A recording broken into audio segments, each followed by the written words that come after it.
Thank you very much, everybody. It's an honor to have the Prime Minister of Canada, Mark Carney, who I have made very popular. He's an extremely popular Prime Minister. Okay, here we go. Trump-Carney round 2, their second Oval Office meeting in a room known as much for its bloodshed as for its bridge building.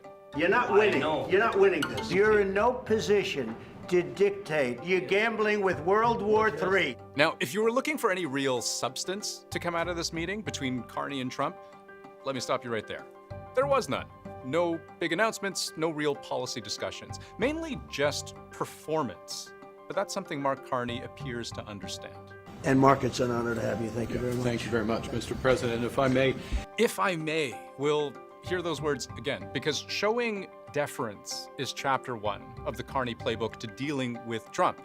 From there, it's about disarming and de-escalating, then maintaining discipline while defending only when necessary.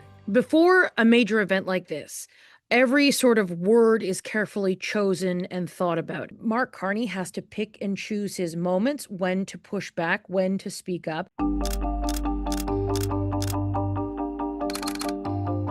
Thank you very much, Mr. President. If I may, you kindly hosted me and some of my colleagues a few months ago, and I said at the time, you are a transformative president. If you're going to speak to Donald Trump, world leaders have learned that it's helpful to do 2 things immediately. The first is to say thank you, ideally both to him personally, then to the room publicly. Thank you, Mr. President. Thank you. Thank you. No, thank you. I want to thank Mr. President for his hospitality. Thank you, Mr. President. Can I say thank you for your hospitality, for your leadership? Which maybe is just called being polite. But then Mark Carney has a way of almost asking for permission. This, if I may, way of beginning a sentence. He'll do this again a bit later in the meeting. In many cases, it's much better and easier, but yeah, and if I may, let's be clear about the relationship as it stands right now. And this followed up with praise. Praise early, praise often. And I said at the time, you are a transformative president. And since then, the transformation in the economy, unprecedented commitments of NATO partners to defense spending, peace from India, Pakistan through to Azerbaijan, Armenia, disabling Iran as a force of terror. What this all adds up to is a very flattering show of deference, echoing back to Trump the set of accomplishments that maybe mean the most to him, certainly the thing that he feels makes him worthy of a Nobel Peace Prize. we've solved 7 wars, wars that were unsolvable. I ended 7 wars. I have ended 7 unendable wars. They said they were unendable. He's trying to butter him up a little bit. He's trying to use some flattery to try and build a rapport with the president in the hopes that that might be the way that we get a positive deal for Canada and the economy. And this deference extends to those moments, which, in a way, I've come to think of as Trump's highest form of praise, when he makes a good-natured but still somewhat cutting joke at your expense. I'm running out of time, but this is, in many respects, the most important. The what merger of Canada and the United you States.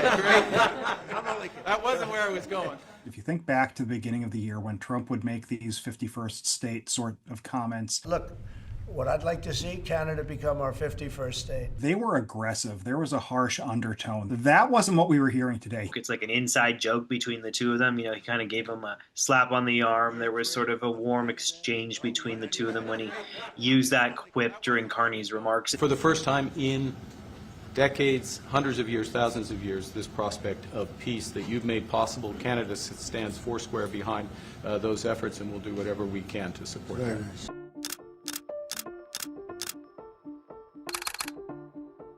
So back to this notion of Carney almost feeling like he ought to ask permission to speak.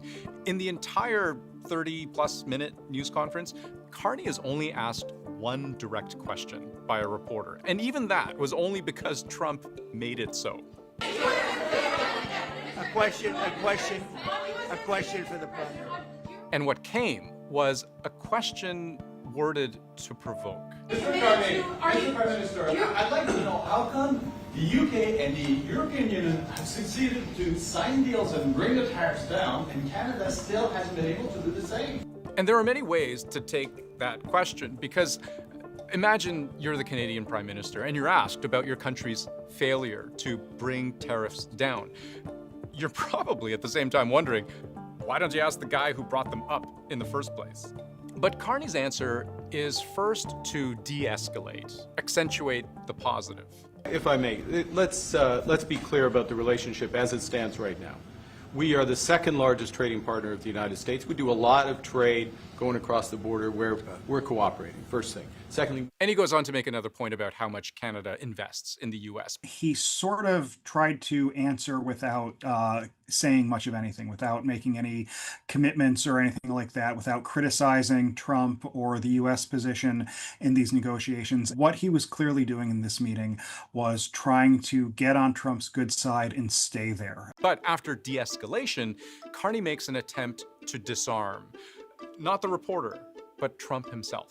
thirdly, there are areas, as the president just said, where conflict, maybe not so much conflict, we compete. What he's referring to there is the precisely 6 times up until that moment that Trump framed the Canada-U.S. trade relationship as a conflict. We have some natural conflict, but we'll probably work that out. Natural conflict. We also have mutual love. We have a natural conflict. It's a natural business conflict. Nothing wrong with it. It's a very natural conflict. Americans don't want to buy cars that are made in Canada, you know.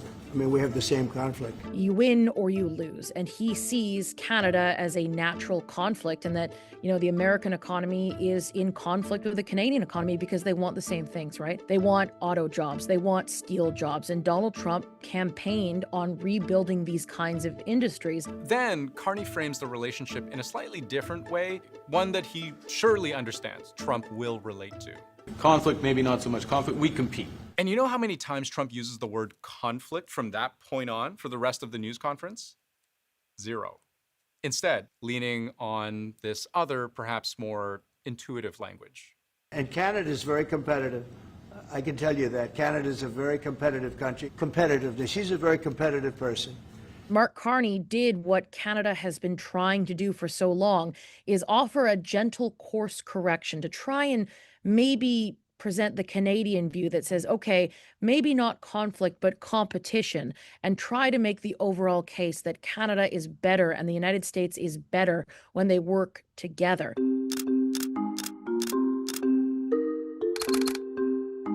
From this point on in the meeting, there's very little else Carney says at all. But I'll point out 2 more things, something he did say and something he didn't. Well, we're going to have tariffs between Canada and, you know, they have them with us. I will say with our farmers, as you know, they went up to as much as 400%.